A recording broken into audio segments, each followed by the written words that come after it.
ನಾರಾಯಣ ನಾರಾಯಣ, ಇದೆಂತಹ ವಿಡಂಬನೆ ಪ್ರಭು. ಜಗತ್ತಿನ ಉನ್ನತ ಜ್ಞಾನಿ ಧ್ಯಾನಿ ಮತ್ತು ನಿಮ್ಮ ಭಕ್ತ ಋಷಿ ಸಂದೀಪನಿ ಪಾಷಾಣವಾದರೆ ಇದಕ್ಕೆ ಕಾರಣವೇನು ಪ್ರಭು? ದೇವರ್ಷಿ, ನಿರ್ವಿವಾದವಾಗಿಯೂ ಋಷಿ ಸಂದೀಪನಿ ಒಬ್ಬ ಶ್ರೇಷ್ಠ ಋಷಿಯೇ. ಆದರೆ ಶ್ರೇಷ್ಠ ಮನುಷ್ಯರು ತಮ್ಮ ಬಾಲ್ಯಕಾಲದಲ್ಲಿ ತಪ್ಪು ಮಾಡಿರುತ್ತಾರೆ ಮತ್ತು ತಮ್ಮ ಬಾಲ್ಯಕಾಲದಲ್ಲಿ ಮಾಡಿದ ಅದೇ ಅಪರಾಧದ ಶಿಕ್ಷೆ ಇಂದು ಋಷಿ ಸಂದೀಪನಿ ಅನುಭವಿಸುತ್ತಿದ್ದಾರೆ. ಅಪರಾಧಕ್ಕೆ ಶಿಕ್ಷೆ ಅನುಭವಿಸುವುದೇ?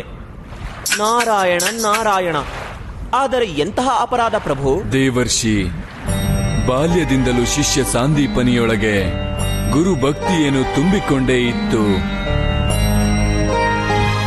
ಆದರೆ ಅವರಿಗೆ ಜ್ಞಾನವನ್ನ ಗ್ರಹಿಸುವುದು ಬೋರ್ಗಲ್ಲ ಮೇಲಿನ ಮಳೆಗೆ ಸಮನಾಗಿತ್ತು. ಪುತ್ರ ಸಂದೀಪನಿ, ಆಶ್ರಮದ ಎಲ್ಲಾ ಮಕ್ಕಳು ಅವರ ಶ್ಲೋಕ ಕಂಠಸ್ಥ ಮಾಡಿರ್ತಾರೆ. ಆದರೆ ಕೇವಲ ನಿನಗೆ ಮಾತ್ರ ನಿನ್ನ ಶ್ಲೋಕ ಯಾಕೆ ನೆನಪಿರೋಲ್ಲ ಹೇಳು?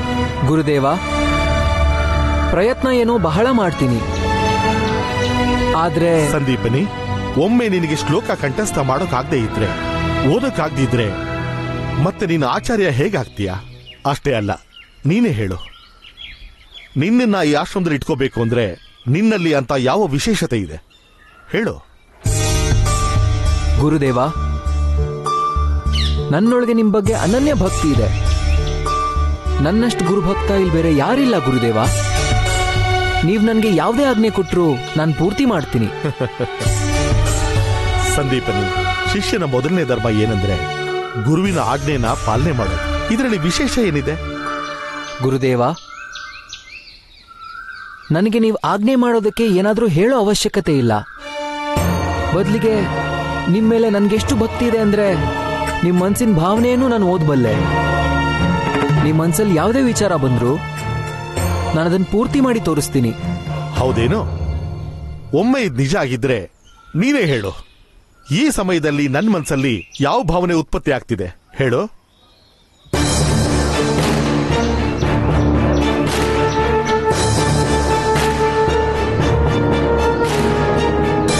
ಗುರುದೇವ, ಈ ಸಮಯ ನಿಮ್ಮ ಮನಸ್ಸಲ್ಲಿ ಕೋಪದಿಂದ ನನ್ನ ಕುಟೀರಕ್ಕೆ ಬೆಂಕಿಡೋ ವಿಚಾರ ಮೂಡ್ತಿದೆ.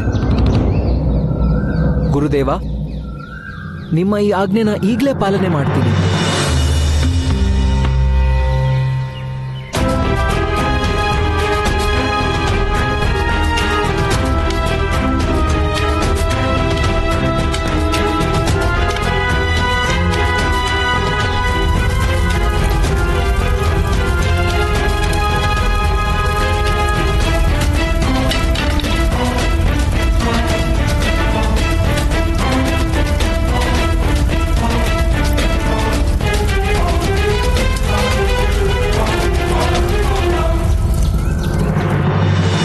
ನಾರಾಯಣ ನಾರಾಯಣ ಪ್ರಭು. ಬಾಲಕ ಸಂದೀಪನಿ ಅಂತೂ ತನ್ನ ಗುರುವಿನ ಅತ್ಯಂತ ಆಜ್ಞಾಕಾರಿ ಶಿಷ್ಯನಾಗಿದ್ದ. ಅಂತಹದ್ದೇನಾಯ್ತು ಪ್ರಭು? ಗುರುಮಾತೆ ಅವರಿಗೆ ಅಂತಹ ಕಠೋರ ಶಾಪ ನೀಡಿದರು? ಋಷಿವರ್ಯ, ಒಂದು ದಿನ ಗುರು ರುದ್ರಾಚಾರ್ಯ ಸಂದೀಪನಿಗೆ ಯೋಗದ ಶಿಕ್ಷಣ ನೀಡುತ್ತಿದ್ದರು. ಶಿಷ್ಯರೇ, ನಮ್ಮ ಶರೀರ ಯೋಗದಿಂದಾಗಿದೆ ಮತ್ತು ಎಲ್ಲಿವರೆಗೆ ಯೋಗಾಭ್ಯಾಸ ಸಹಜವಾಗೋದಿಲ್ವೋ ಅಲ್ಲಿವರೆಗೆ ನಮಗೆ ಯಾವುದೇ ಪರಮತತ್ವದ ಪ್ರಾಪ್ತಿ ಆಗೋದಿಲ್ಲ.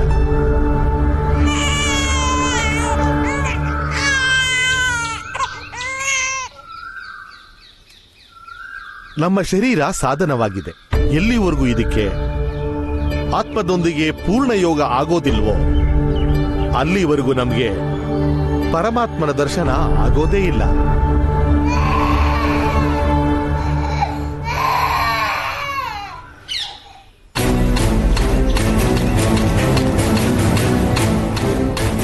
ಗುರುದೇವ, ಆ ಬಾಲಕನ ಅಳು ನಿಮ್ಮ ಮನಸ್ಸಿಗೆ ಅಶಾಂತಿ ನೀಡ್ತಿದೆ. ನಿಮ್ಮ ಮನೋಭಾವನೆ ಅರ್ಥ ಮಾಡ್ಕೊಂಡೆ. ನಿಮ್ಮ ಆಜ್ಞೆನ ಪಾಲಿಸ್ತೀನಿ.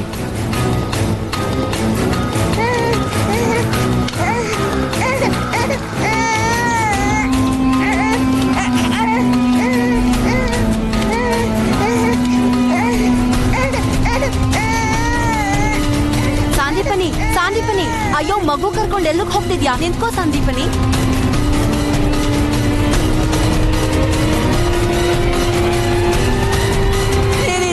ಮಾಡ್ಬಿಟ್ಟೆ ಪಾಪಿ. ನನ್ ಮಗು ಕಾಪಾಡಿ, ನನ್ ಮಗುನ ಇದೇನ್ ಮಾಡ್ಬಿಟ್ಟೆ. ಅಯ್ಯೋ ನಾರಾಯಣ ನಾರಾಯಣ ಪ್ರಭು. ಸತ್ಯವಾಗಿಯೂ ಋಷಿ ಸಂದೀಪನಿ ತನ್ನ ಗುರುವಿನ ಶಿಶುವನ್ನು ಬಾವಿಗೆ ಹಾಕಿದನೆ. ಹಾ ಋಷಿವರ್ಯ, ಅದು ಮಗುವಿನ ಮಾತೆಯ ಸಮ್ಮುಖವೇ. ಪಾಷಾಣ ಸಂದೀಪನಿ, ನೀನು ಒಬ್ಳು ತಾಯಿ ಕಣ್ ಮುಂದೆನೆ ಅವಳು ಹೆತ್ತ ಮಗುನ ಬಾವಿಗೆ ಹಾಕ್ ಬಂದೆ. ಜಗತ್ನಲ್ಲೇ ಇದಕ್ಕಿಂತ ದೊಡ್ಡ ಅಪರಾಧ ಯಾವುದೂ ಇಲ್ಲ. ನಿನಗೆ ನಾನು ಶಾಪ ಕೊಡ್ತಿದ್ದೀನಿ. ನೀನು ಈಗಿಂದೀಗ್ಲೇ ಪಾಷಾಣ ಆಗ್ಬೇಕು.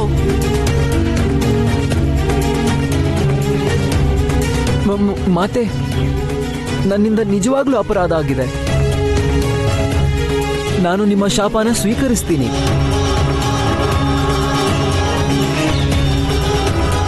ಅಮ್ಮ, ಮಗು ಸುರಕ್ಷಿತವಾಗಿದೆ, ಏನೂ ಆಗಿಲ್ಲ. ನನ್ನ ಮಗನೇ, ನನ್ ಕಂದ. ಸಂದೀಪನಿ, ಎಲ್ಲ ಗೊತ್ತಿದ್ರು ಸಹ ನೀನಿಷ್ಟು ದೊಡ್ಡ ಅಪರಾಧ ಯಾಕೆ ಮಾಡ್ದೆ? ಮಾತೆ, ಗುರುವಿನ ಆಜ್ಞೆ ಪಾಲನೆ ಮಾಡೋದು ಒಬ್ಬ ಶಿಷ್ಯನ ಪ್ರಥಮ ಧರ್ಮ ಆಗಿರುತ್ತೆ. ನಾನು ಗುರುದೇವರಿಗೆ ವಚನ ಕೊಟ್ಟಿದ್ದೆ, ಅವ್ರ ಮನ್ಸಲ್ಲಿ ಬರೋ ಪ್ರತಿಯೊಂದು ಭಾವನೆಯನ್ನು ನನ್ನ ಆಜ್ಞೆ ಅನ್ಕೊಂಡು ಪಾಲಿಸ್ತೀನಿ ಅಂತ. ಗುರುದೇವ, ನನಗ್ ಗೊತ್ತಿದೆ ನನ್ನಿಂದ ದೊಡ್ಡ ತಪ್ಪಾಗಿದೆ. ಆದ್ರೆ ನಾನು ಕೇವಲ ನಿಮ್ಮ ಮನೋಭಾವನೆ ಪಾಲನೆ ಮಾಡ್ತಿದ್ದೆ. ನೀನು ಸತ್ಯ ಹೇಳ್ತಿದೀಯಾ ಪುತ್ರ? ಕ್ರೋಧದ ಕಾರಣದಿಂದ ಒಂದು ಕ್ಷಣಕ್ಕೆ ನನ್ನ ಮನಸ್ಸಲ್ಲೂ ಇದೇ ಭಾವನೆ ಬಂದಿತ್ತು. ಆದ್ರಿಂದ ಇದರಲ್ಲಿ ದೋಷ ಕೇವಲ ನೀನೊಬ್ಬಂದೇ ಅಲ್ಲ, ಜೊತೆಗೆ ನನ್ನದೂ ಇದೆ. ಸಂದೀಪನೇ, ನಾನಂತೂ ನಿನ್ನ ಶಾಪನ ಮರಳಿ ಪಡೆಯೋಕ್ಕಾಗೋಲ್ಲ. ಆದರೆ ನಾನು ಇದರ ಪ್ರಭಾವನ ಖಂಡಿತ ಸೀಮಿತಗೊಳಿಸಬಹುದು. ನೀನು ಪಾಷಾಣ ಆಗೋದು ಖಂಡಿತ, ಆದರೆ ಆಶ್ರಮದ ಒಳಗಡೆ ಅಂತೂ ಅಲ್ಲ. ಆದರೆ ನೀನು ಯಾವುದೇ ಸಂದರ್ಭದಲ್ಲಿ ಈ ಆಶ್ರಮದ ಹೊರಗಡೆ ಕಾಲಿಟ್ಟರು ಆಗ ನೀನ್ ಕಲ್ಲಾಗಿ ಹೋಗ್ತೀಯ. ಗುರುದೇವ, ನೀವು ಈ ಶಾಪನ ಸೀಮಿತಗೊಳಿಸಿ ನನ್ನ ಜೀವನ ಕಾಪಾಡಿದ್ರಿ. ಆದ್ರೆ ಈ ಆಶ್ರಮಕ್ಕೆ ಬಂದಿರೋ ನನ್ನ ಉದ್ದೇಶ ಯಾವತ್ತೂ ಪೂರ್ಣ ಆಗೋದಿಲ್ಲ. ನಾನು ಆಶ್ರಮದಿಂದ ಹೊರಗೆ ಹೋಗ್ದಿದ್ರೆ ಯಾವತ್ತೂ ಆಚಾರ್ಯ ಆಗೋಕ್ಕಾಗಲ್ಲ. ಭವಿಷ್ಯದಲ್ಲಿ ನಂಗೆ ಯಾರೂ ಶಿಷ್ಯರಿರಲ್ಲ. ಇಲ್ಲ, ಹಾಗಾಗೋದಿಲ್ಲ ಪುತ್ರ. ಸಂದೀಪನಿ, ನಾನು ನಿನಗೆ ಆಶೀರ್ವಾದ ಮಾಡ್ತೀನಿ. ನೀನು ಈ ಜಗತ್ನಲ್ಲೇ ಅತಿ ದೊಡ್ಡ ಗುರುಭಕ್ತನ ರೂಪದಲ್ಲಿ ಪ್ರಸಿದ್ಧ ಆಗ್ತೀಯ. ಅಲ್ಲದೆ ಸ್ವತಃ ನಾರಾಯಣನೇ ನಿನಗೆ ಈ ಶಾಪದಿಂದ ಮುಕ್ತಿ ನೀಡ್ತಾನೆ. ಜೊತೆಗೆ ನೀನು ಶಿಷ್ಯಾಗಿ ನಿನ್ನನ್ನೇ ಉದ್ಧಾರ ಮಾಡ್ತಾನೆ. ಪ್ರಭು, ನೀವಂತೂ ಭಕ್ತೋತ್ಸಲರಾಗಿದ್ದೀರಿ. ನೀವು ದೇವಿ ಅಹಲ್ಯೆಗೆ ಪಾಷಾಣ ಜೀವನದಿಂದ ಮುಕ್ತಿ ನೀಡಿದ್ರಿ. ಆದರೆ ನಿಮ್ಮ ಈ ಭಕ್ತನ ಮೇಲೆ ಯಾವ ರೀತಿಯಲ್ಲಿ ನೀವು ಕೃಪೆ ತೋರ್ತೀರಿ ಪ್ರಭು?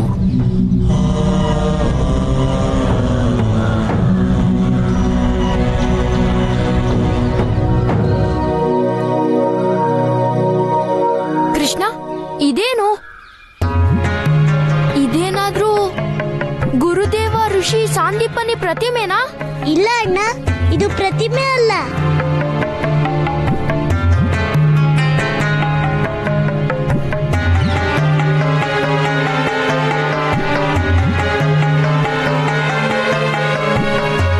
ಅಣ್ಣ, ನೀನು ಹಣ್ಣು ತರಕ್ ಹೋಗಿದ್ಯಲ್ಲ, ನಿನ್ಗೆ ಹಣ್ಣು ಸಿಕ್ತಾ? ಹಾ ಕೃಷ್ಣ, ಆದ್ರೆ ಗುರುದೇವರಿಗೆ ಏನಾಗಿದೆ? ಅವ್ರು ಹೀಗ್ಯಾಕ್ ಕಲ್ಲಾಗಿದ್ದಾರೆ? ಅಣ್ಣ, ಗುರುದೇವರಿಗೆ ಏನೂ ಆಗಿಲ್ಲ. ಅಣ್ಣ, ಗುರುದೇವರ ದೇಹದಲ್ಲಿ ಈಗ ಯಾವ ಚಲನೆಯೂ ಇಲ್ಲ. ಯಾಕಂದ್ರೆ ಇವ್ರ ದೇಹದಲ್ಲಿ ಜೀವನ ಶಕ್ತಿ ಕಡಿಮೆ ಆಗಿದೆ. ಜೀವನ ಶಕ್ತಿ ಕಡಿಮೆನಾ? ಹಾ ಅಣ್ಣ. ಈಗ ನಾವು ಗುರುದೇವರನ್ನ ಹೇಗ್ ಸರಿ ಮಾಡೋದು ಕೃಷ್ಣ? ಅಣ್ಣ, ನೀನ್ ಚಿಂತೆ ಮಾಡ್ಬೇಡ. ನೀನ್ ಹಣ್ಣು ತರಕ್ ಹೋಗಿದ್ಯಲ್ಲ, ಆ ಹಣ್ಣು ಕೊಡು. ತಗೋ ಗೆಳೆಯ.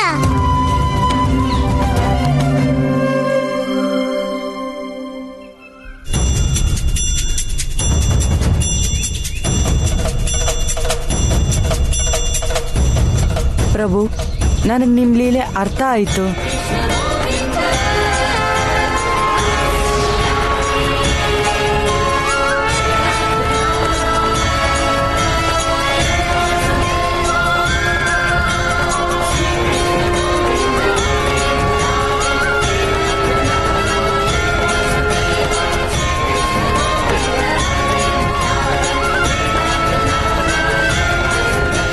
ನೋಡ್ದ್ಯಾ ಅಣ್ಣ, ಕಾಡಿನ ಹಣ್ಣಲ್ಲಿ ಎಷ್ಟು ಶಕ್ತಿ ಇರತ್ತೆ ಅಂತ.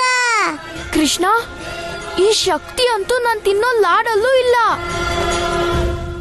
ಕೃಷ್ಣ, ನಾನು ಈ ಕಾಡಲ್ಲಿ ಒಂದು ಬೋರೆ ಹಣ್ಣನ್ನು ಬಿಡೋದಿಲ್ಲ. ಹುಡ್ಕಿ ಹುಡ್ಕಿ ಎಲ್ಲ ಬೋರೆ ಹಣ್ಣನ್ನು ತಿನ್ಬಿಡ್ತೀನಿ. ಹೇಳಿ ಗುರುದೇವ.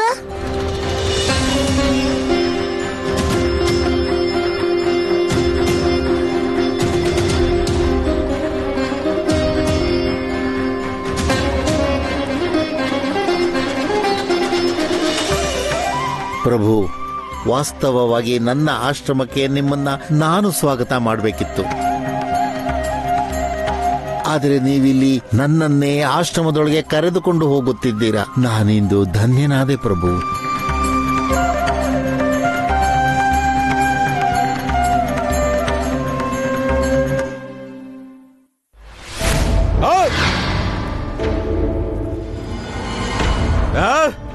ಭದ್ರಾಕ್ಷ, ನಾನೇನು ಮಾಡಿಲ್ಲ. ನನಗೇನು ಜ್ಞಾಪಕ ಇಲ್ಲ. ನಿಲ್ಸು ಪೌಂಡ್ರಿಕಾ, ನೀನ್ ಜಾಸ್ತಿ ಮಾತಾಡಿದ್ರೆ ಜಾಸ್ತಿ ಒದೆ ತಿಂತ್ಯಾ, ಕಡಿಮೆ ಮಾತಾಡಿದ್ರೆ ಕಡಿಮೆ ತಿಂತ್ಯಾ, ಹಾಗಂತ ಮಾತಾಡದೇ ಇದ್ರೆ ಆಗ್ಲೂ ತಿಂತ್ಯಾ. ಒಟ್ನಲ್ಲಿ ವಿಷಯ ಏನಂದ್ರೆ ಹೊಡಿತೀನಿ ಹೊಡಿತೀನಿ ಹೊಡಿತೀನಿ. ನಿನಗೆಷ್ಟು ಧೈರ್ಯ ಇದ್ರೆ ನನ್ ಭಗವಂತನ ಮೇಲೆ ನನ್ನಿಂದಾನೆ ಕೈ ಮಾಡಿಸ್ತೀಯಾ? ಇವತ್ ನಾನಂತೂ ನಿನ್ ಮೂಳೆ ಮುರಿಯೋವರೆಗೂ ನಿನ್ ಬಿಡಲ್ಲ.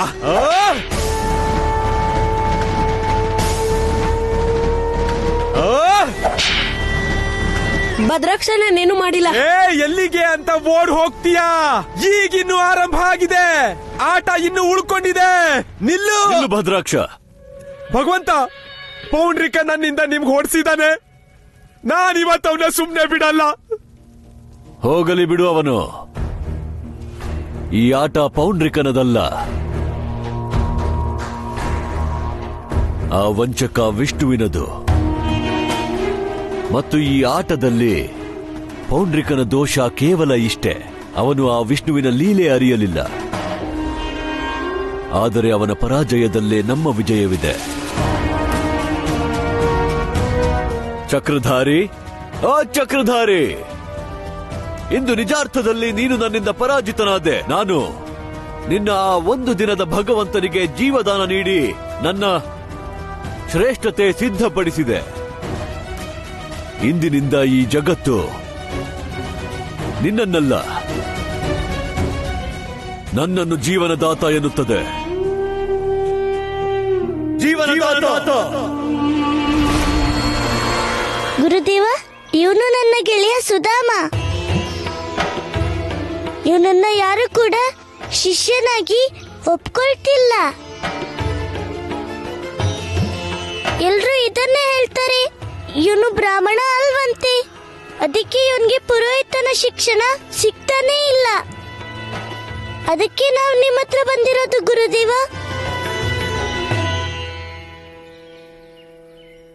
ಯಾರು ಬ್ರಹ್ಮನನ್ನು ಧಾರಣೆ ಮಾಡ್ತಾನೋ ಅವನು ಬ್ರಾಹ್ಮಣನಾಗ್ತಾನೆ.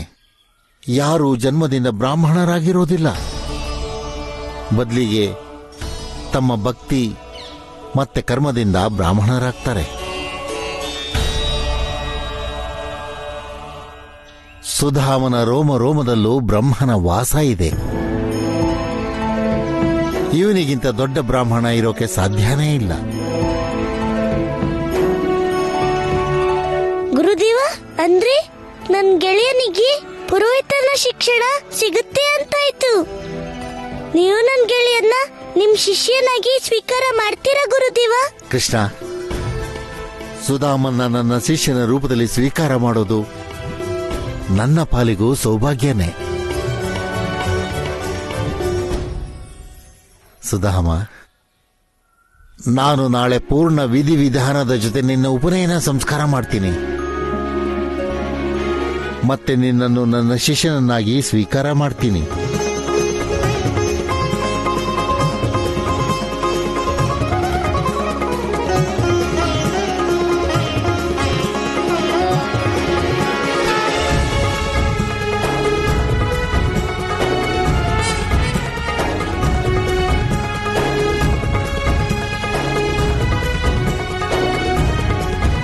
ನಿಮಗ್ ಬಹಳ ಬಹಳ ಧನ್ಯವಾದ ಗುರುದೇವ.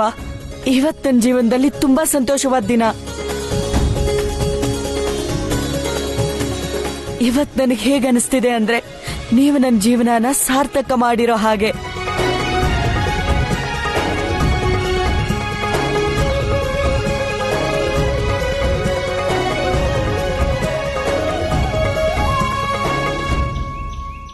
ಗೆಳೆಯ, ಇದ್ಯಾವುದು ಸಹ ನೀನಿಲ್ದೆ ಸಾಧ್ಯನೇ ಆಗ್ತಿರ್ಲಿಲ್ಲ. ನನಗೆ ಅರ್ಥನೇ ಆಗ್ತಾ ಇಲ್ಲ. ನಾನ್ ನಿನ್ ಋಣಭಾರ ಹೇಗ್ ಕಳ್ಕೊಳ್ಳಿ? ಗೆಳೆಯ ಸುಧಾಮ, ಗೆಳೆಯನ ಋಣನ ತೀರ್ಸೋದಿಕ್ ಹೋಗ್ಬಾರ್ದು, ಬದಲಿಗೆ ಅವನನ್ನ ಅಪ್ಕೊಳ್ಬೇಕು.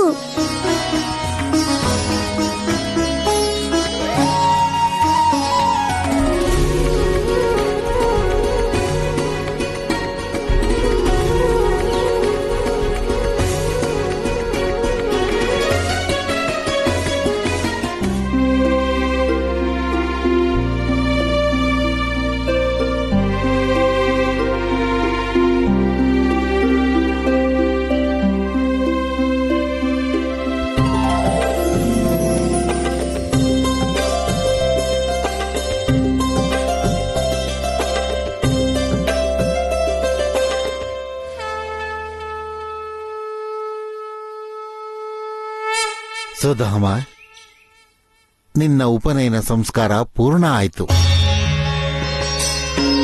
ಇವತ್ತಿನಿಂದ ನೀನು ನನ್ನ ಶಿಷ್ಯ. ನಾಳೆ ಪ್ರಾತಃ ಕಾಲದಿಂದ ನಿನ್ನ ವಿಧಿವತ್ತಾದ ಶಿಕ್ಷಣ ಆರಂಭ ಆಗುತ್ತೆ. ಗುರುದೇವ, ನೀವ್ ಮಾಡಿರೋ ಉಪಕಾರದ ಮೌಲ್ಯ ನಾನ್ ಜೀವನೇ ಕೊಟ್ಟರು ತೀರ್ಸಕ್ಕಾಗಲ್ಲ. ನಿನ್ನ ಜೀವನಕ್ಕೆ ಒಂದು ಧ್ಯೇಯ ಇರಬೇಕು ಅಷ್ಟೇ, ಮತ್ತೆ ಅದು ಅಧ್ಯಯನ. ಗುರುದೇವ, ನಿಮ್ ವಚನಾನೇ ನನಗ ಆದೇಶ. ಮತ್ ನಿಮ್ಮ ಆದೇಶನ ಸದಾ ಪಾಲನೆ ಮಾಡ್ತೀನಿ.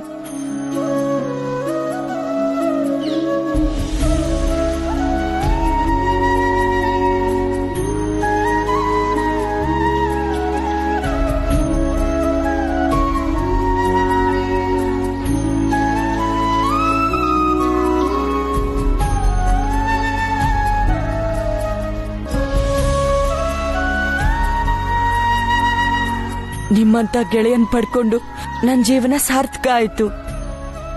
ಇವತ್ ನನ್ನ ತಂದೆ ತಾಯಿಯ ಅಂತಿಮ ಇಚ್ಛೆ ಪೂರ್ತಿ ಆಯ್ತು. ನನ್ನ ಸ್ಥಿತಿ ಹೇಗಿದೆ ಅಂದ್ರೆ ನನ್ನ ತಲೆಯಿಂದ ಬಹಳ ದೊಡ್ಡ ಭಾರ ಇಳ್ದಿರೋ ಹಾಗೆ. ಅವ್ರಿವತ್ ಜೀವಂತವಾಗಿದ್ದಿದ್ರೆ ಅವ್ರಿಗೆ ನನ್ನ ಮೇಲೆ ಹೆಮ್ಮೆ ಆಗ್ತಿತ್ತು. ಗೋವಿಂದ, ನಿಮ್ಗೆ ಭಕ್ತ ಸುಧಾಮನ ಕೋಟಿ ಕೋಟಿ ನಮಸ್ಕಾರ.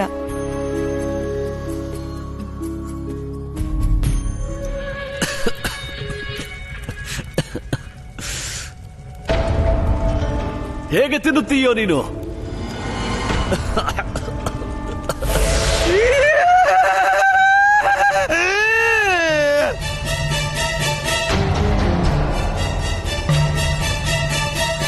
ಅಯ್ಯೋ ಭಗವಂತ, ಇದೇನ್ ಮಾಡ್ತಾ ಇದ್ದೀರಾ? ಅಯ್ಯೋ, ಸಾತ್ವಿಕ ಭೋಜನ ಮಾಡ್ತಾ ಇದ್ದೀರಾ? ಆ ಚಕ್ರಧಾರಿಯನ್ನು ಪರಾಜಿತ ಮಾಡಬೇಕಲ್ಲ, ಅವನಂತೆಯೇ ಯೋಚಿಸಬೇಕು. ಮತ್ತು ಅವನ ಹಾಗೆ ಯೋಚಿಸುವುದಕ್ಕೆ ಇದನ್ನು ತಿನ್ನಬೇಕು. ಈ ವಿಷಯನೇನೋ ಸರಿಯಾಗಿದೆ ಭಗವಂತ. ಇಲ್ಲಿ ನೀವು ಭೋಜನನ ಕೆಲ್ಸಕ್ಕೋಸ್ಕರ ಮಾಡ್ತಾ ಇದ್ದೀರಾ, ಆದ್ರೆ ಅಲ್ಲಿ ನಿಮ್ಮ ಈ ಭೋಜನವನ್ನ ಹಾಳು ಮಾಡೋದಕ್ಕೆ ಸಿದ್ಧತೆ ನಡೀತಾ ಇದೆ. ಗೊತ್ತಿದ್ಯಾ ನಿಮ್ಗೆ? ನಿಮ್ಗೋಸ್ಕರ ಬಹಳ ಕೆಟ್ಟ ಸಮಾಚಾರ ಇದೆ ಭಗವಂತ. ಏನದು? ಭಕ್ಷ್ಯ ನೀಡಿದ್ದೆ ತಡ, ಬಂದೇ ಬಿಟ್ಟೇ ಅಲ್ಲ. ಈಗ ಯಾವ ಹೊಸ ಅಶುಭ ಸಮಾಚಾರವಿದೆ? ಭಗವಂತ, ಕುರು ವಂಶದ ಪಾಂಡು ಪತ್ನಿ ಮತ್ತು ನಿಮ್ಮ ಶತ್ರು ವಸುದೇವನ ಸೋದರಿ ಕುಂತಿ ಅವಳ 5 ಪುತ್ರರ ಜೊತೆ ಮಥುರೆಯ ಕಡೆ ಹೊರಟು ಬರ್ತಿದ್ದಾರೆ. ಮತ್ತೆ ಒಂದ್ ವಿಷಯ ಯೋಚಿಸಿ ಭಗವಂತ, ಒಮ್ಮೆ ಅವರಿಗೆ ಈ ವಿಷಯ ಗೊತ್ತಾದ್ರೆ, ಅವಳ ಅಣ್ಣ ವಸುದೇವನನ್ನ ನಿಮ್ಮ ರಾಜ್ಯ ಮಥುರೆಯಲ್ಲಿ ಬಂಧಿಸಿಟ್ಟಿದೀವಿ ಅಂತ ಗೊತ್ತಾದ್ರೆ ಬಹಳ ದೊಡ್ಡ ಸಮಸ್ಯೆ ಬಂದ್ಬಿಡುತ್ತೆ ಭಗವಂತ. ಕೆಲ್ಸ ಹಾಳಾಗಿ ಹೋಗ್ಬಿಡುತ್ತೆ ಭಗವಂತ. ಕುಂತಿ ಮಥುರೆಗೆ ಬರುತ್ತಿರುವಳೆ.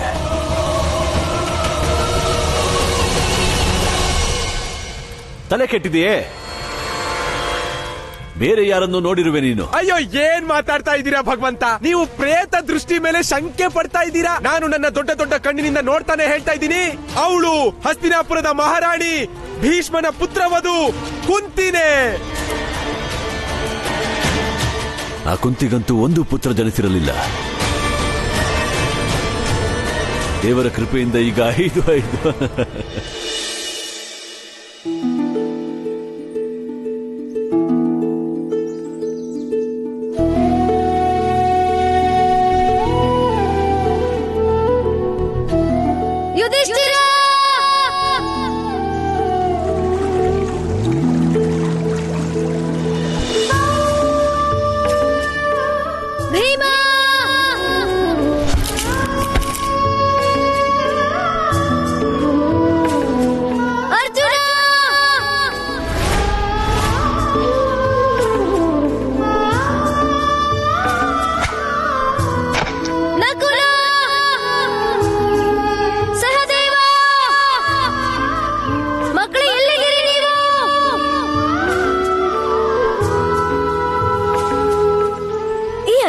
ಎಲ್ಲಿ ಹೋಗ್ಬಿಟ್ರು? ತುಂಬಾ ಸಮಯದಿಂದ ಕಾಣಿಸ್ತಾನೆ ಇಲ್ವಲ್ಲ? ಮಕ್ಕಳೇ, ನಿಮ್ಮ ಅಮ್ಮ ಕುಂತಿ ನಿಮ್ಮನ್ನ ಕರೀತಾ ಇದ್ದಾಳೆ. ಆಕೆ ತನ್ನ ಪತಿ ಪಾಂಡುವಿನ ಜೊತೆ ಹಿಮಾಲಯ ಪ್ರವಾಸಕ್ಕೆಂದು ಹೋಗಿದ್ದಳು. ಹಿಮಾಲಯ ಪ್ರವಾಸಕ್ಕೆ ಯಾವ ಕೆಲ್ಸಕ್ಕಾಗಿ ಹೋಗಿರ್ತಾಳೋ ಆ ಕೆಲಸ ಬೆಣ್ಣೆ ತೆಗ್ದಂಗಾಗಿರುತ್ತೆ. ಅದಕ್ಕೆ ವಾಪಸ್ ಬಂದಿರ್ತಾಳೆ. ಅದ್ರಲ್ಲಿ ಏನಿದೆ?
ಎಲ್ರಿಗಿಂತ ಹೆಚ್ಚು ಯಾರು ತಿಂತಾರೋ ಅವರೇ ಜೋರಾಗಿ ಓಡಕ್ಕಾಗೋದು.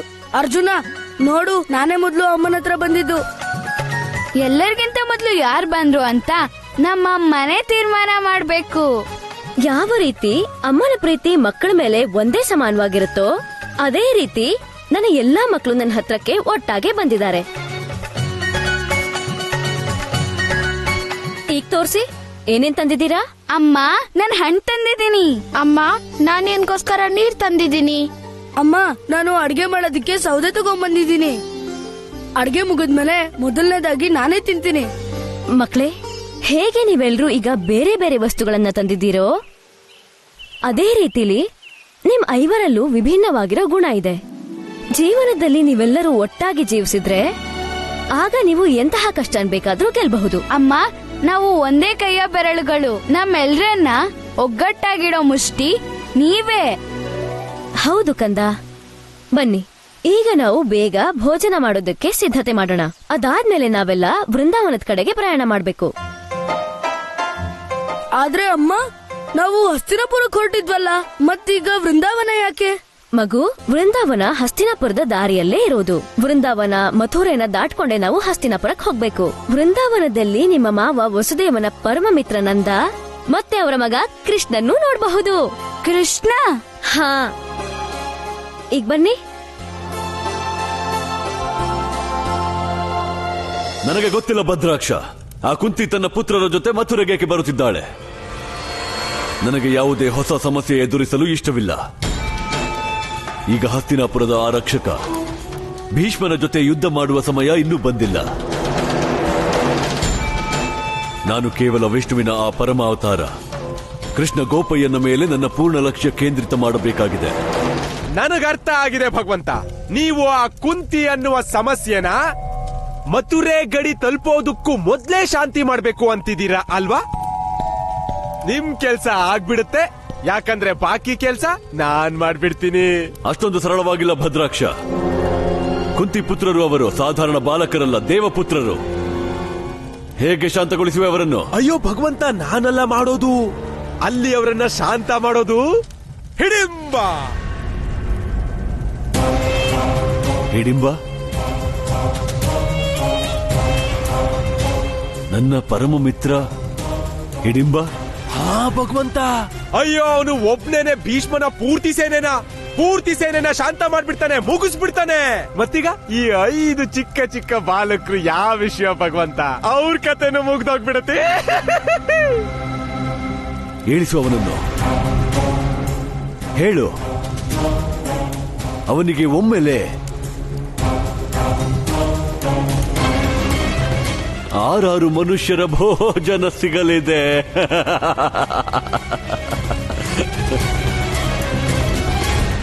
ಅಮ್ಮ, ನಾನು ಕೃಷ್ಣನ್ ಬಗ್ಗೆ ತುಂಬಾ ಕೇಳಿದೀನಿ. ಅವನು ದನಗಳು ಮೇಯಿಸ್ತಾನಂತೆ, ಕೊಳಲು ಉತ್ತಾನಂತೆ, ಮತ್ತೆ ಮಾತಲ್ಲೇ ಮನೆ ಕಟ್ಬಿಡ್ತಾನಂತೆ. ಕಂಸನ್ ತರ ಶಕ್ತಿಶಾಲಿ ರಾಜ ಕೂಡ ಅವನ್ನ ಏನೂ ಮಾಡಕ್ಕಾಗಿಲ್ವಂತಮ್ಮ. ಈ ಮಾತುಗಳಿಂದ ನಂಗೆ ಯಾವ ಪ್ರಯೋಜನನೂ ಇಲ್ಲ. ನಾನ್ ಕೃಷ್ಣನಿಂದ ಕೊಳಲ್ ನುಡ್ಸೋದ್ ಕಲಿತೀನಿ. ನೀನು ಬಾಣ ಬಿಡೋದ್ ಕಲಿತೀಯ, ಕೊಳಲು ಉತ್ತೀಯ.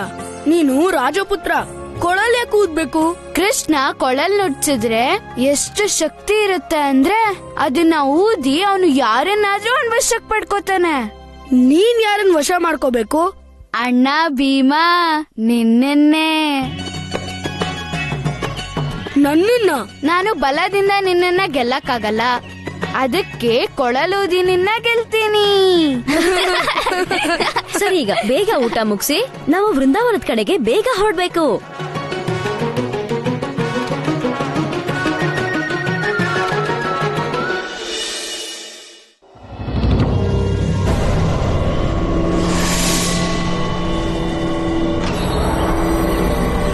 ಇಲ್ಲೇನಾಗ್ತಾ ಇದೆ? ಇದೆಂತ ಸಂಕಷ್ಟ?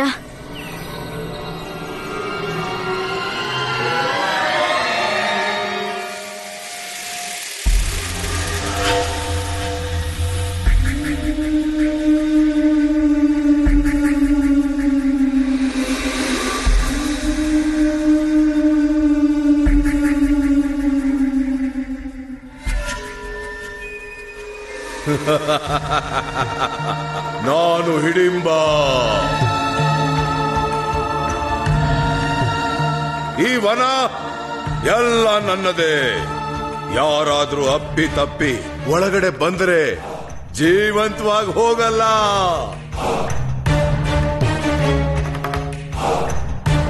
ನೀವೆಲ್ಲರೂ ನಿಮ್ಮ ಊಟ ಸೇವನೆನ ಮಾಡೋದು ಮುಗಿಸಿದ್ರೆ ನಾನು ನನ್ನ ಭೋಜನವನ್ನು ತಿನ್ನಬಹುದಾ? ನೀವೇ ಹೇಳಿ, ಮೊದಲು ಯಾರನ್ನು ತಿನ್ಲಿ? ಮೊದಲು ನಾನು ಈ ಗುಂಡಿಗಿರೋನ್ನ ತಿಂತೀನಿ.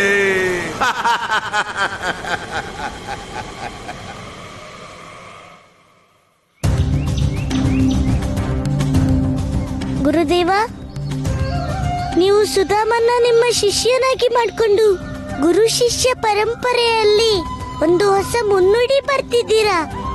ಇವತ್ತಿಂದ ಶಿಕ್ಷಣ ಪಡೆಯೋದು ಮತ್ತೆ ಕೊಡೋದನ್ನ ಮನುಷ್ಯನ ವರ್ಗ ಅಲ್ಲ, ಬದಲಿಗೆ ಅವನ ಯೋಗ್ಯತೆ ತೀರ್ಮಾನಿಸುತ್ತೆ. ಪ್ರಭು, ನಾನಂತೂ ನನ್ನ ಧರ್ಮ ನಿಭಾಯಿಸಿದೆ. ಆದರೆ ಇನ್ನೂ ನನ್ನ ಮಹತ್ವದ ಇಚ್ಛೆ ಪೂರ್ಣವಾಗಿಲ್ಲ ಪ್ರಭು. ಯಾವ ಇಚ್ಛೆ ಗುರುದೇವ? ಪ್ರಭು, ಶಾಪದ ನಂತರ ಋಷಿ ರುದ್ರಾಚಾರ್ಯರು ನನಗೆ ಆಶೀರ್ವಾದ ಮಾಡಿದ್ರು. ಸಂದೀಪನಿ, ನಾನು ನಿನಗೆ ಆಶೀರ್ವಾದ ಮಾಡ್ತೀನಿ. ಈ ಜಗತ್ತಿನ ಪ್ರಭು ಮತ್ತು ಈ ಸೃಷ್ಟಿಯ ಪಾಲಕನಾದ ಸಾಕ್ಷಾತ್ ನಾರಾಯಣ ನಿನಗೆ ಶಿಷ್ಯನಾಗ್ತಾನೆ. ಪ್ರಭು, ನಾನು ಅಂದಿನಿಂದ ಆ ಪಾವನ ಗಳಿಗೆಯ ಪ್ರತೀಕ್ಷೆ ಮಾಡ್ತಾ ಇದ್ದೀನಿ. ಯಾವಾಗ ಆ ಆಶೀರ್ವಾದ ಫಲಿಸುತ್ತೋ, ಮತ್ಯಾವಾಗ ನೀವು ನನ್ನ ಶಿಷ್ಯರಾಗ್ತಿರೋ. ಗುರುದೇವ, ಈಗಿನ್ನೂ ಬಹಳ ಕೆಲಸ ಉಳ್ತಿದೆ. ಎಲ್ಲಿವರೆಗೂ ಅದು ಪೂರ್ತಿ ಆಗಲ್ವೋ? ನಾನು ವಿದ್ಯೆ ಕಲಿಕೆನ ಹೇಗ್ ಮಾಡಕ್ಕಾಗತ್ತೆ? ಪ್ರಭು, ಇಷ್ಟೊಂದು ಪ್ರತೀಕ್ಷೆಯ ನಂತರ ನಿಮ್ಮ ದರ್ಶನ ಸಿಕ್ಕಿದೆ. ನಿಮ್ಮ ಭಕ್ತನನ್ನು ನಿರಾಶೆಗೊಳಿಸಬೇಡಿ ಪ್ರಭು. ನಿಮ್ಗೆ ವಿದ್ಯಾಧ್ಯಯನ ಮಾಡೋದಕ್ಕೆ ಹೇಳ್ತಾ ಇಲ್ಲ ಪ್ರಭು. ನೀವು ನನಗೆ ಕೇವಲ ನಿಮ್ಮ ಗುರು ಆಗುವ ಸೌಭಾಗ್ಯ ಪ್ರದಾನ ಮಾಡಬೇಕು. ಪ್ರಭು, ಇಂದು ನೀವೇ ನನ್ನ ಎದುರಿದ್ದೀರಿ. ಇಂದು ನಾ ಈ ಶುಭ ಅವಕಾಶ ಹೇಗೆ ತಪ್ಪಿಸಿಕೊಳ್ಳಲಿ? ಇಂದು ನೀವು ನಿಮ್ಮ ಈ ಭಕ್ತನ ಇಚ್ಛೆ ಈಡೇರಿಸಲೇಬೇಕು. ಇಂದು ನೀವು ನನ್ನ ಶಿಷ್ಯ ಆಗಲೇಬೇಕು ಪ್ರಭು. ಗುರುದೇವ, ಇದೇ ನಿಮ್ಮ ಬಯಕೆ ಆದ್ರೆ ಹಾಗೆ ಆಗಲಿ. ನಾನ್ ನಿಮ್ಮ ಶಿಷ್ಯನಾಗೋಕೆ ಸಿದ್ಧನಿದ್ದೀನಿ. ಪ್ರಭು, ನಾನು ಧನ್ಯನಾದೆ, ಧನ್ಯನಾದೆ ಪ್ರಭು, ನಾನು ಧನ್ಯನಾದೆ.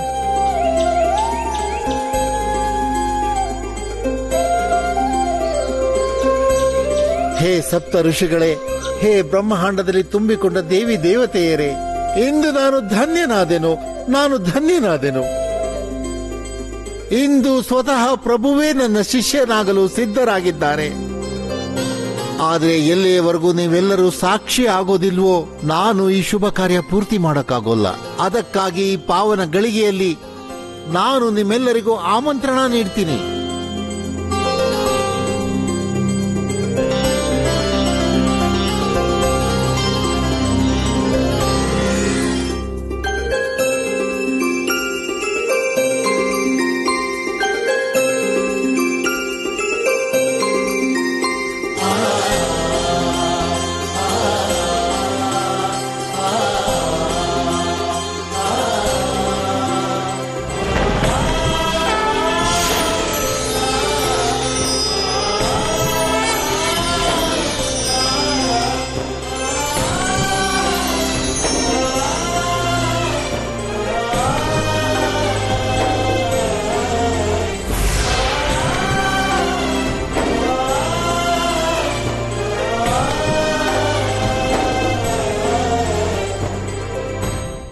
ಪ್ರಭು, ನಿಮ್ಮ ಬಲಗೈಯನ್ನು ಮುಂದೆ ಮಾಡಿರಿ.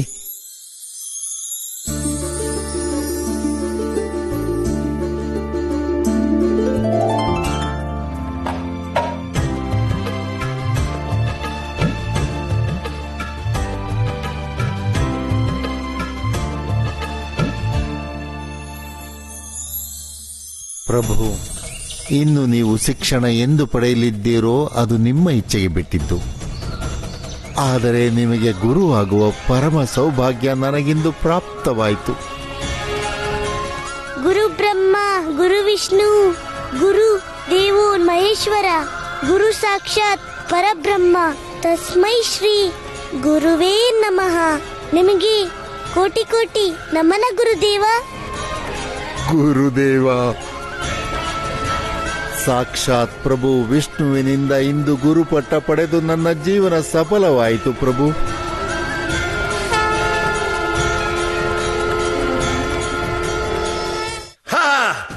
ನಿಂತ್ಕೋ ಹಿಡಿಂಬ, ಮೊದಲು ನಮ್ಮನ್ನ ಇಲ್ಲಿಂದ ಕೆಳಗಿಳಿಸು. ಆಹಾ, ನನ್ನ ವನದಲ್ಲೇ ಬಂದು ನನಗೆ ಆದೇಶನಾ? ಒಂದು ತಪ್ಪು ಮೇಲೆ ಇನ್ನೊಂದು ತಪ್ಪು. ನಮ್ಮನ್ನ ಊಟ ಮಾಡಕ್ ಬಿಡದೆ ನೀನು ತಪ್ಪು ಮಾಡಿದ್ಯಾ ಹಿಡಿಂಬ. ನಿಮ್ಮ ಮೊದಲನೇ ತಪ್ಪು ನನ್ನ ಅನುಮತಿ ಇಲ್ಲದೆ ನನ್ನ ಕ್ಷೇತ್ರದಲ್ಲಿ ಪ್ರವೇಶ ಮಾಡಿರೋದು. ಎರಡನೇ ತಪ್ಪು ನನ್ನ ಕೈ ಮೇಲೆ ಕೂತ್ಕೊಂಡು ನೀವು ಭೋಜನ ಮಾಡೋದು. ತಪ್ಪು ಮಾಡಿದ ನಿಮಗೆ ನಾನು ಆರತಿ ಎತ್ತಬೇಕಾ? ಆದ್ರೆ ರಾಕ್ಷಸ ರಾಜ, ವನ ಎಲ್ರದೂ ಆಗಿದೆ, ನಿನ್ ಕ್ಷೇತ್ರ ಹೇಗಾಯ್ತು? ವನ ಅವನದೇ ಆಗುತ್ತೆ, ಯಾರು ಅವನ ಶಕ್ತಿಯಿಂದ ಅದನ್ನು ಗೆದ್ದಿರ್ತಾನೋ. ಈ ಪೂರ್ತಿ ವನಕ್ಷೇತ್ರದಲ್ಲಿ ಹಿಡಿಂಬನ್ನ ಎದುರಿಸಿ ನಿಲ್ಲುವಂತ ಶಕ್ತಿ ಇರೋರು ಯಾರೂ ಇಲ್ಲ. ಅದಕ್ಕೆ ನಾನು ಈ ಕ್ಷೇತ್ರಕ್ಕೆ ರಾಜ ಆಗಿರೋದು.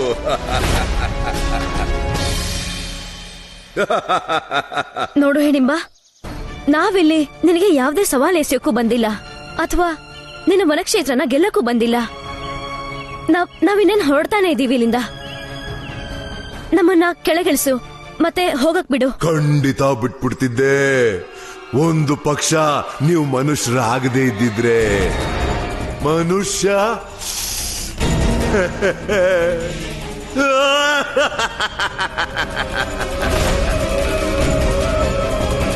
ಈಗ ನಾನು ನಿಮ್ಮೆಲ್ಲರನ್ನು ನಮ್ ಜನಗಳಿಗೆ ಪರಿಚಯ ಮಾಡಿಸ್ತೀನಿ.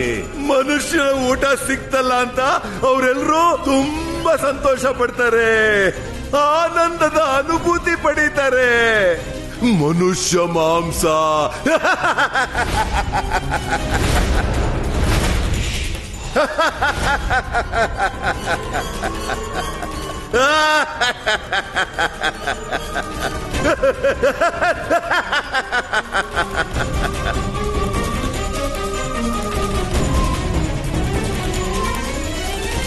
ಮಕ್ಕಳೇ, ಇವನು ಮಾತಿಗೆ ಬಗ್ಗೋ ಹಾಗೆ ಕಾಣಿಸ್ತಾ ಇಲ್ಲ. ಅಮ್ಮ, ಏನ್ ಮಾಡ್ಬೇಕಂತ ನಮ್ಗೆ ಗೊತ್ತಾಯ್ತು. ಅಣ್ಣ ಭೀಮಾ, ಅಮ್ಮನ ಮಾತಿಗೆ ಇವನು ಬೆಲೆ ಕೊಡದೆ ತಪ್ಪು ಮಾಡಿದಾನೆ. ರಾಣಿಯ ಅಪ್ಪಣೆ ಪಾಲಿಸ್ಲಿಲ್ಲ. ಈಗ ಇವನ್ಗೆ ಶಿಕ್ಷೆ ನಾನೇ ಕೊಡ್ತೀನಿ. ಆಯ್ತು ಅರ್ಜುನ, ನೀನು ನಿನ್ನ ಧನುರ್ವಿದ್ಯಾಭ್ಯಾಸ ಮಾಡು. ಇವನು ನನ್ನ ಗದೆ ಹೊಡೆತದಿಂದ ಜೀವಂತ ಉಳಿಯಲ್ಲ.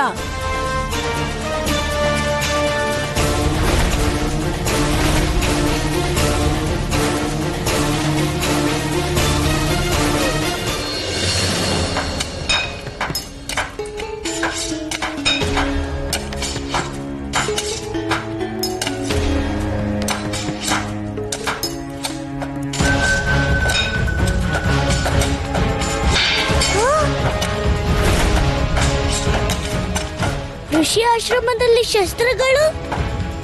ಈ ಋಷಿಗಳು ಏನ್ ಮಾಡ್ತಿದ್ದಾರೆ? ಇದೆಂತ ಏರ್ಪಾಟು?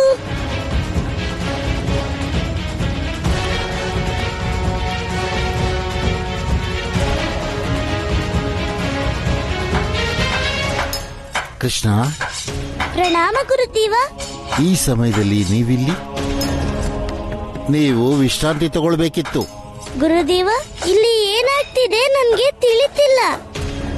ಈ ಋಷಿಗಳು ಯಾವ ಕೆಲಸದಲ್ಲಿ ತೊಡಗಿದ್ದಾರೆ? ಇವರ ಕೆಲಸ ಜ್ಞಾನ ಮತ್ತೆ ಕಲಿಕೆ ಅಲ್ವಾ? ಈ ಆಯುಧಗಳನ್ನ ಇಟ್ಕೊಂಡು ಇವರೆಲ್ಲ ಏನ್ ಮಾಡ್ತಿದ್ದಾರೆ? ಕೃಷ್ಣ, ಒಮ್ಮೊಮ್ಮೆ ಜಗತ್ತಿನಲ್ಲಿ ಶಾಂತಿ ನೆಮ್ಮದಿ ಕಾಪಾಡೋದಕ್ಕೋಸ್ಕರ ಯುದ್ಧ ಮಾಡೋದು ಅವಶ್ಯಕ ಆಗ್ಬಿಡುತ್ತೆ. ಆಗ ನಮಗೆ ಜ್ಞಾನದ ಜೊತೆಗೆ ಅಸ್ತ್ರ ಶಸ್ತ್ರಗಳ ಅವಶ್ಯಕತೆನೂ ಇರುತ್ತೆ.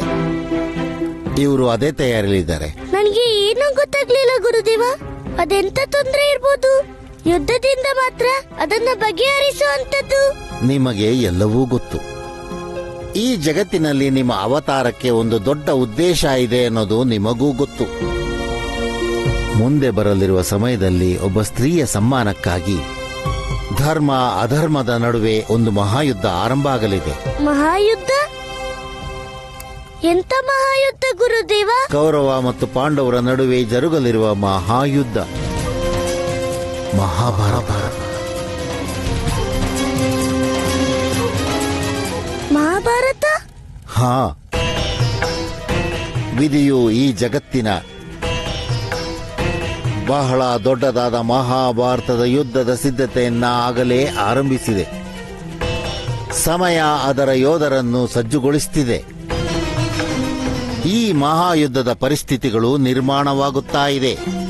ಆದರೆ ಆ ಮಹಾಯುದ್ಧ ನೀವಿಲ್ಲದೆ ನಡೆಯುವ ಹಾಗಿಲ್ಲ. ಅದರ ನಾಯಕ ನೀವೇ ಆಗಿರುತ್ತೀರಿ. ನಾನಾ?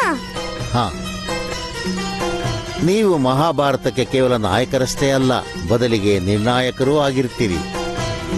ನೀವು ಕೌರವ ಮತ್ತು ಪಾಂಡವ ಇಬ್ಬರ ಪಕ್ಷದಲ್ಲೂ ಇರ್ತೀರಿ.